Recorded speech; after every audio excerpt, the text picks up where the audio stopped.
Praise the Lord. நல்லா இருக்கீங்களா? இந்த நாளிலும் கூட கர்த்தர் நமக்கு ஒரு அழகான ஒரு வார்த்தையை கொடுத்திருக்கிறார். ஏன் அப்படின்னா, நம்மை மீட்டு கொண்டு இருக்கிறார். இயேசு நம்முடைய வாழ்க்கையில நம்மளை மீட்டு கொண்டார் அப்படின்னா நாம் பிறருக்கு சாட்சியா இருக்கணும் இல்லையா? அப்போ கர்த்தர் விரும்புகிற காரியம் பாருங்க, லூக்கா 14:13 பைபிள்ல வாசிக்கிற, நல்லா கவனிச்சு பாருங்க. நீ விருந்து பண்ணும்போது ஏழைகளையும் ஊனரையும் சப்பானிகளையும் குருடரையும் அழைப்பாயாக. இன்னைக்கு நம்ம விருந்து பண்ணும்போது யார் யாரையும் அழைக்கிறோம். பக்கத்து வீட்டுக்காரங்களை, சொந்தக்காரங்களை, நண்பர்களை, பாஸ்டர்மார்கள், ஊழியக்காரர்களை அழைக்கிறோம். இதனால நம்ம ஆசீர்வாதத்தை பெற்றுக் கொள்கிறோமா? கண்டிப்பா ஆசீர்வாதத்தை பெற்றுக் கொள்கிறோம் ஊழியக்காரர்கள் செய்யும் போது. ஆனா அதை காட்டிலும் மேலான ஒரு ஆசீர்வாதம் இங்கே கர்த்தர் ஒரு சில மனிதர்களை கண்ணில் காண்பித்திருக்கிறார். இப்படிப்பட்ட மனுஷர்களுக்கு நாம் உதவி செய்யும் போது, குறிப்பா விருந்து பண்ணும் போது நம்ம அவங்க அழைச்சோம் அப்படின்னா கர்த்தர் அதுல ரொம்ப பிரியப்படுகிறவராய் இருக்கிறார்.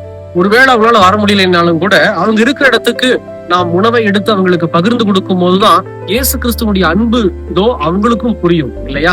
இந்த ஆசீர்வாதத்தை நாம் செய்தே ஆக வேண்டும் என்பதுல கர்த்தர் பிரியமுள்ளவராய் இருக்கிறார். தயவு செய்து நீங்க ஒப்பு கொடுங்க. ஏன்னா கர்த்தர் நம்மள பொருளாதாரத்துல சகல ஆசீர்வாதத்துல மீட்டு கொண்டு இருக்கிறார். இந்த மீட்டு கொண்ட இயேசு பிறருக்கு சாட்சியா வாழ்றதுதான் நம்மளை உயிரோட வைத்திருக்கிறார், நம்மள ஆசீர்வாதத்தை உயர்த்திருக்கிறார். இந்த சாட்சி நமக்கு எப்பவுமே இருந்துட்டு இருக்கணும். இது நிமித்தம் கர்த்தருடைய நாமம் மயப்படத்தக்கதாய் நாம் வாழ ஒப்பு கொடுக்கலாம். கர்த்தர் நம்மை ஆசீர்வதிப்பாராக.